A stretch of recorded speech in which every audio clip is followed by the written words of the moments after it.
नमस्कार दोस्तों, YouTube channel कल्पना Hindi academy पर आप सबका स्वागत है। ये क्लास हिंदी से संबंधित सभी परीक्षाओं के लिए है। आज की क्लास में हम हिंदी साहित्य से संबंधित महत्वपूर्ण प्रश्नों पर विस्तृत चर्चा करेंगे। जो साथी पहली बार चैनल पर आए हैं, प्लीज़ चैनल को सब्सक्राइब कर देना, बेल आइकन को प्रेस कर देना ताकि आने वाली हर वीडियो की नोटिफिकेशन सबसे पहले आप तक पहुँचे। तो चलिए हम आज की क्लास को शुरू करते हैं और हमारा आज का पहला प्रश्न है, डॉक्टर रामकुमार वर्मा ने हिंदी का प्रथम कवि किसे माना है? आपके पास ऑप्शंस में है अब्दुल रहमान, स्वयंभू, पुष्ययापुन या सरहप्पा। तो इसका सही उत्तर क्या होगा? सभी लोग अपना उत्तर कमेंट बॉक्स में अवश्य दें। बिल्कुल सही। जिन साथियों ने ऑप्शन नंबर 2 बताया है उनका उत्तर सही है। डॉक्टर रामकुमार वर्मा ने हिंदी का प्रथम कवि स्वयंभू को माना है। हमारा अगला प्रश्न है, इनमें से किस कवि को ब्रज कोकिल कहा जाता है? आपके पास ऑप्शंस में है सूरदास, विद्यापति, सत्यनारायण कविरत्न या स्वयंभू। तो इसका सही उत्तर क्या होगा? बताइए, इनमें से किस कवि को ब्रज कोकिल कहा जाता है? बिल्कुल सही। जिन साथियों ने ऑप्शन नंबर 3 बताया है उनका उत्तर सही है। सत्यनारायण कविरत्न को ब्रज कोकिल कहा जाता है। और कई बार परीक्षा में ये प्रश्न भी पूछा जाता है कि मैथिल कोकिल किसे कहा जाता है, तब आपका उत्तर क्या होगा? बताइए, मैथिल कोकिल किसे कहा जाता है? बिल्कुल सही। मैथिल कोकिल किसे कहा जाता है? विद्यापति जी को। हमारा अगला प्रश्न है, सिकंदर लोदी ने किसके कहने पर कबीरदास को जंजीर से बांधकर गंगा में डुबोया था? आपके पास ऑप्शंस में है मोहम्मद शाह, शेख तकी, शाहजहां या अकबर। तो इसका सही उत्तर क्या होगा? आपको बताना है कि सिकंदर लोदी ने किसके कहने पर कबीरदास को जंजीर से बांधकर गंगा में डुबोया था। बताइए, इसका सही उत्तर क्या होगा? बिल्कुल सही। जिन साथियों ने ऑप्शन नंबर 2 बताया है उनका उत्तर सही है। ठीक है, सिकंदर लोदी ने शेख तकी के कहने पर कबीरदास को जंजीर से बांधकर गंगा में डुबोया था। हमारा अगला प्रश्न है, अष्टछाप की स्थापना कब हुई? आपके पास ऑप्शंस में है 1560 ईस्वी, 1565 ईस्वी, 1363 ईस्वी या 1465 ईस्वी। तो इसका सही उत्तर क्या होगा? बताइए, अष्टछाप की स्थापना कब हुई और किसने की, ये भी बताना है आपको। बिल्कुल सही। जिन साथियों ने ऑप्शन नंबर 2 बताया है उनका उत्तर सही है। अष्टछाप की स्थापना 1565 ईस्वी में हुई थी। ठीक है, किसने की थी? विठलनाथ जी ने। ठीक है, किसने की थी? अष्टछाप की स्थापना किसने की थी? विठलनाथ ने। कब की थी? 1565 ईस्वी में। इसमें कुल कितने कवि शामिल थे? 8 कवि शामिल है। ठीक है, 8 कवि कौन कौन से थे? कुंभनदास, सूरदास, कृष्णदास, परमानंद दास, गोविंद स्वामी, छीत स्वामी, नंददास और चतुर्भुजदास। ठीक है, ये 8 कवि जो है वो अष्टछाप के माने जाते हैं। आज का प्रश्न है आप लोगों के लिए कि इन 8 कवियों में से 4 कवि जो विठलनाथ के थे उनके नाम बताने हैं आपको। ठीक है, हमारा अगला प्रश्न है, संविधान के किस अनुच्छेद में वर्णित है कि संघ का यह कर्तव्य होगा। रुकिए, मैं थोड़ा सा छोटा कर देती हूँ उसको। ये लीजिए, प्रश्न है आपके पास कि संविधान के किस अनुच्छेद में वर्णित है कि संघ का यह कर्तव्य होगा कि वह हिंदी भाषा का प्रसार बढ़ाए। आपके पास ऑप्शंस में है अनुच्छेद 348, 343, 346 या 351। तो इसका सही उत्तर क्या होगा? आपको बताना है कि संविधान के किस अनुच्छेद में यह वर्णित है कि संघ का यह कर्तव्य होगा कि वह हिंदी भाषा का प्रसार बढ़ाए। बिल्कुल सही। जिन साथियों ने ऑप्शन नंबर 4 बताया है उनका उत्तर सही है और जिन्होंने 2 बताया है उनका उत्तर गलत है। अनुच्छेद 341 में यह कहा गया था कि वह हिंदी भाषा का प्रसार बढ़ाए। ठीक है, हमारा अगला प्रश्न है, सिद्ध साहित्य कवि शबरप्पा की प्रसिद्ध पुस्तक है। आपके पास ऑप्शंस में है दोहा कोश, चर्यापद, योगचर्या या उपयुक्त सभी। तो इसका सही उत्तर क्या होगा? सिद्ध साहित्य कवि शबरप्पा की प्रसिद्ध पुस्तक का नाम बताना है आपको। बिल्कुल सही। जिन साथियों ने ऑप्शन नंबर 2 बताया है उनका उत्तर सही है और जिन्होंने 1 बताया है उनका उत्तर गलत है। ठीक है, शबरप्पा की प्रसिद्ध पुस्तक कौन सी है? चर्यापद। और दोहा कोश किसकी है? दोहा कोश तो सरहप्पा की है। ठीक है, और मैंने पूछा था शबरप्पा, तो शबरप्पा की कौन सी है? चर्यापद। और दोहा कोश सरहप्पा की है। ध्यान रखना। हमारा अगला प्रश्न है, कुबेरनाथ राय का निबंध संग्रह है। आपके पास ऑप्शंस में है महाकवि की तर्जनी, पर्ण मुकुट, निषाद बांसुरी या उपयुक्त सभी। तो इसका सही उत्तर क्या होगा? बताइए, निम्न में से कुबेरनाथ राय का निबंध संग्रह कौन सा है? बिल्कुल सही। जिन साथियों ने ऑप्शन नंबर 4 बताया है उनका उत्तर सही है। उपयुक्त सभी निबंध संग्रह किसके हैं? कुबेरनाथ राय जी के हैं। ठीक है, अब हम थोड़ी सी बात कर लेते हैं कि महाकवि की तर्जनी, ठीक है, इसका रचनाकाल क्या माना जाता है? 1979 ईस्वी। पर्ण मुकुट, इनका निबंध है 1978 ईस्वी का।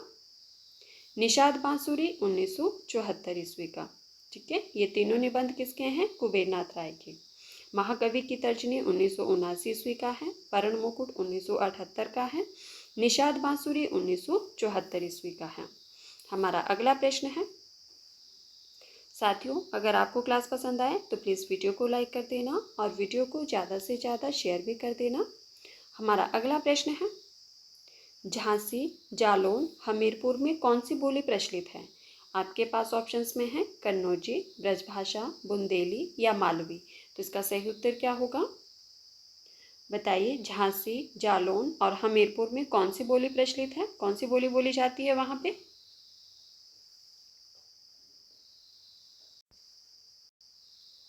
बिल्कुल सही। जिन साथियों ने ऑप्शन नंबर 3 बताया है उनका उत्तर सही है। ठीक है, झांसी, जालौन और हमीरपुर में बुंदेली बोली प्रचलित है।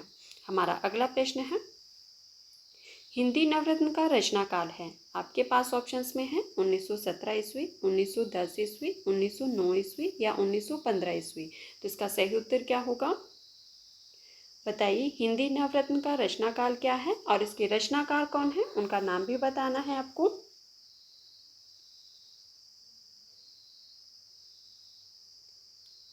बिल्कुल सही। जिन साथियों ने ऑप्शन नंबर 2 बताया है उनका उत्तर सही है। हिंदी नवरत्न का रचनाकाल क्या है? 1910 ईस्वी। ठीक है, और इसके रचनाकार कौन है?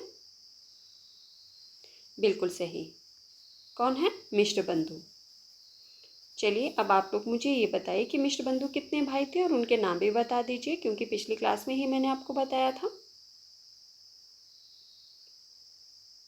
बिल्कुल सही। मिश्र बंधु कितने भाई थे? 3 भाई थे। ठीक है, नाम भी बता दीजिए।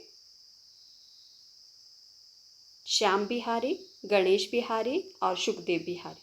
ठीक है, हमारा अगला प्रश्न है, जी हाँ, ये 3 भाई थे, श्याम बिहारी, गणेश बिहारी और सुखदेव बिहारी। और हिंदी नवरत्न इनका ग्रंथ है 1910 ईस्वी का। हमारा अगला प्रश्न है, जिंदगी मुस्काई के रचनाकार कौन है? आपके पास ऑप्शंस में है रामधारी सिंह दिनकर, हजारी प्रसाद द्विवेदी, धर्मवीर भारती या कन्हैयालाल मिश्र प्रभाकर। तो इसका सही उत्तर क्या होगा? जिंदगी मुस्काई रचना के रचनाकार कौन है? बिल्कुल सही। जिन साथियों ने ऑप्शन नंबर 4 बताया है उनका उत्तर सही है। ठीक है, किसकी रचना है ये? कन्हैयालाल मिश्र प्रभाकर की।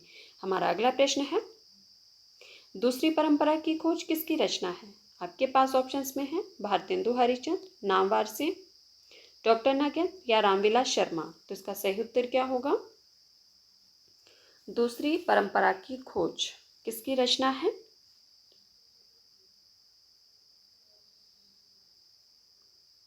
बिल्कुल सही। जिन साथियों ने ऑप्शन नंबर 2 बताया है उनका उत्तर सही है। दूसरी परंपरा की खोज किसकी है? नामवर सिंह की है, 1982 ईस्वी की। हमारा अगला प्रश्न है, सुदामा चरित किसकी रचना है? आपके पास ऑप्शंस में है रसखान, सूरदास, कृष्णदास या नरोत्तम दास। तो इसका सही उत्तर क्या होगा? सुदामा चरित किसकी रचना है? किस भाषा में लिखा गया ग्रंथ है ये भी बताना है आपको। बिल्कुल सही। जिन साथियों ने ऑप्शन नंबर 4 बताया है उनका उत्तर सही है। सुदामा चरित किसकी रचना है? नरोत्तम दास जी की रचना है। किस भाषा में लिखा गया ये ग्रंथ? तो ब्रज भाषा में। ठीक है, किस भाषा में लिखा गया है? ब्रज भाषा में, संवत 1605 के लगभग। ठीक है, हमारा अगला प्रश्न है, जी हाँ, संवत 1605। अद्भुत रस का स्थायी भाव है। आपके पास ऑप्शंस में है विस्मय, निर्वेद, उत्साह या क्रोध। तो इसका सही उत्तर क्या होगा? बताइए, अद्भुत रस का स्थायी भाव क्या है? ऑप्शन में है आपके पास विस्मय, निर्वेद, उत्साह या क्रोध।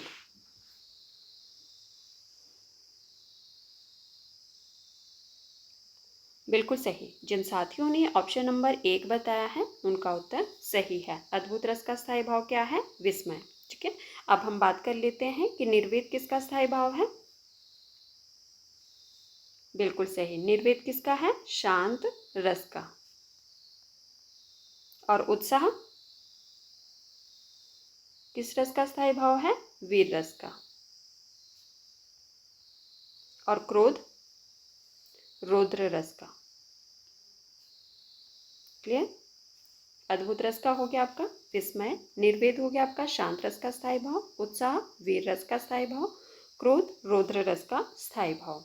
हमारा अगला प्रश्न है,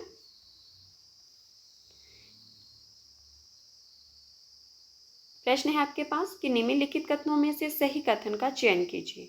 आपके पास कथन दिए गए हैं। ममता के लेखक रामधारी सिंह दिनकर हैं। मित्रता रामचंद्र शुक्ल का प्रसिद्ध कहानी संग्रह है। मुंशी प्रेमचंद एक महान कवि के रूप में प्रसिद्ध है। गुनाहों का देवता उपन्यास के लेखक डॉक्टर धर्मवीर भारती हैं। तो बताइए इसका सही उत्तर क्या होगा? सही कथन का चयन करना है आपको।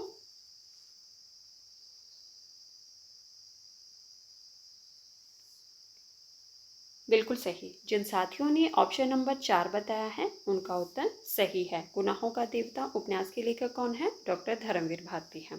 ठीक है, कब लिखा था इन्होंने? ये 1949 ईस्वी में। अब हम बात कर लेते हैं कि ममता के लेखक रामधारी सिंह दिनकर नहीं है तो कौन है। पिछली क्लास में ही बताया था मैंने आपको, आकाशदीप और ममता के। बिल्कुल सही, जयशंकर प्रसाद जी। ठीक है, और मित्रता रामचंद्र शुक्ल का प्रसिद्ध कहानी संग्रह है। यह भी गलत है, ये कहानी संग्रह नहीं है, ये रामचंद्र शुक्ल का निबंध है। ठीक है, मुंशी प्रेमचंद एक महान कवि के रूप में प्रसिद्ध है, ये कथन भी गलत है। क्यों? क्योंकि मुंशी प्रेमचंद जी एक कवि थे क्या? नहीं, वो क्या थे? एक उपन्यासकार और कहानीकार थे। तो इसीलिए हमारा सही उत्तर क्या हुआ? ऑप्शन नंबर 4, गुनाहों का देवता धर्मवीर भारती जी का उपन्यास है 1949 ईस्वी का।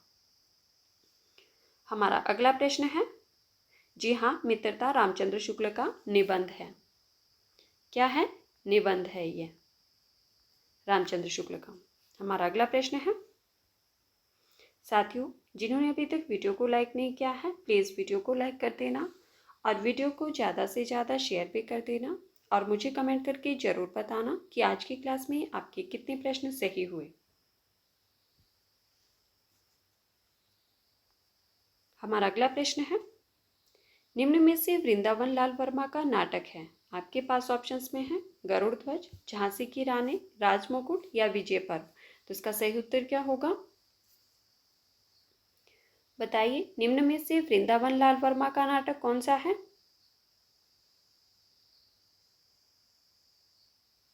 बिल्कुल सही। जिन साथियों ने ऑप्शन नंबर 2 बताया है उनका उत्तर सही है। झांसी की रानी वृंदावन लाल वर्मा का नाटक है 1948 ईस्वी का। अब हम बात कर लेते हैं कि गरुड़ ध्वज के रचनाकार कौन है। बताइए, गरुड़ ध्वज किसका नाटक है? लक्ष्मी नारायण मिश्र का। बिल्कुल सही। किसका है? लक्ष्मी नारायण मिश्र का है 1945 ईस्वी का। और राजमुकुट? राजमुकुट गोविंद वल्लभ पंत का है 1935 ईस्वी का। ठीक है, किसका है राजमुकुट? गोविंद वल्लभ पंत का है। और विजय पर्व रामकुमार वर्मा का है 1954 ईस्वी का। क्लियर? रिपीट कर देती हूँ मैं एक बार। वृंदावन लाल वर्मा का नाटक कौन सा है? झांसी की रानी 1948 ईस्वी। ठीक है। गरुड़ ध्वज लक्ष्मी नारायण मिश्र का है 1945 ईस्वी का नाटक। राजमुकुट गोविंद वल्लभ पंत का है 1935 ईस्वी का। और विजय पर्व रामकुमार वर्मा का है 1954 ईस्वी का नाटक। ठीक है। तो साथियों, ये थे आज के हमारे कुछ महत्वपूर्ण प्रश्न जिन पर हमने चर्चा की। अगर आपको क्लास पसंद आए तो प्लीज़ वीडियो को लाइक कर देना और वीडियो को ज़्यादा से ज़्यादा शेयर भी कर देना। जो साथी पहली बार चैनल पर आए हैं प्लीज़ चैनल को सब्सक्राइब कर देना, बेल आइकन को प्रेस कर देना ताकि आने वाली हर वीडियो की नोटिफिकेशन सबसे पहले आप तक पहुँचे। और अगर आपने इससे पहले वाली क्लासेस को नहीं देखा है तो आप प्लेलिस्ट में जाकर देख सकते हैं। ठीक है। डिस्क्रिप्शन में भी मैं लिंक दे दूँगी, आप लोग वहाँ से भी देख सकते हैं। और मुझे कमेंट करके ज़रूर बताना कि आज की क्लास में आपके कितने प्रश्न सही हुए। ठीक है। धन्यवाद। मिलते हैं अगली क्लास में।